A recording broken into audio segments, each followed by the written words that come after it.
اللہ اللہ اللہ اللہ۔ امام ابو یوسف رحمۃ اللہ علیہ فرماتے ہیں العلم لا یعطیک بعدہ حتی تعطیہ کلک، جب تک تو اپنے آپ کو پورا علم کے لیے وقف نہ کر دے گا، علم اس وقت تجھے اپنا بعض حصہ بھی عطا نہیں کرے گا۔ تو یہ سائیڈ جاب کی طرح کوئی ایسا کام نہیں ہے کہ جی ہم تھوڑا تھوڑا وقت دیں گے علم حاصل ہو جائے گا۔ یہ چاہتا ہے کہ انسان طالب صادق ہو اور حصول علم کے پیچھے لگ جائے۔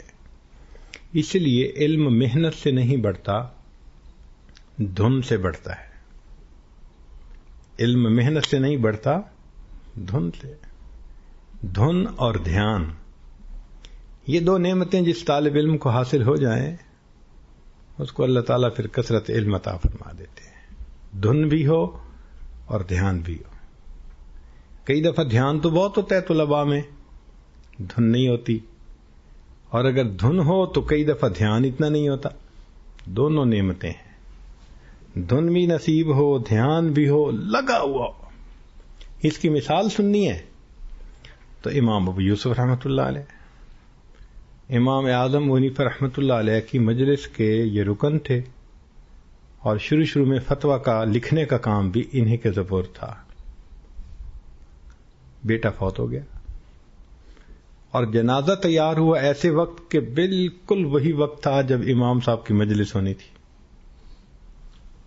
تو بس جنازے کی نماز پڑھی، مسجد کے دروازے تک آئے اور اپنے رشتہ داروں کو کہہ دیا کہ مجھ پر یہ احسان کر دو کہ میرے بیٹے کو جا کے دفن کر دو، اور دروازے سے واپس لوٹ آئے کہ میں امام اعظم کی علمی مجلس میں ناغہ نہیں کر سکتا۔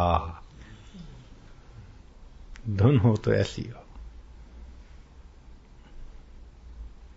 چنانچہ امام مالک رحمۃ اللہ کے ایک شاگرد تھے، بعض نے یحییٰ بن یحییٰ اندلسی لکھا ہے، بعض نے عاقل اندلسی لکھا ہے۔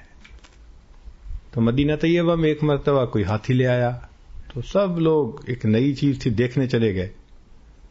تو امام مالک رحمۃ اللہ نے عاقل اندلسی کو کہا تم بھی دیکھ کے آؤ۔ کہنے لگے جی میں یہاں ہاتھی دیکھنے تو نہیں آیا، میں تو آپ سے علم حاصل کرنے کے لیے آیا، مجھے باہر جانے کی ضرورت نہیں ہے۔ جب ایسا دھن اور ایسا دھیان نصیب ہو، پھر اللہ تعالیٰ علم میں عمق بھی عطا فرما دیتے ہیں، علم میں تبحر بھی عطا فرما دیتے ہیں، اور یہ پھر علم ایسا ہوتا ہے سبحان اللہ کہ امام محمد رحمۃ اللہ علیہ کی کتاب سیر کبیر دیکھ کر ان کو ایک فرنگی بولا تھا کہ ھذا محمدکم الصغیر فکیف محمدکم الکبیر، یہ چھوٹے محمد کی کتاب ایسی ہے تو تمہارے بڑے محمد کی کتاب کیسی ہے۔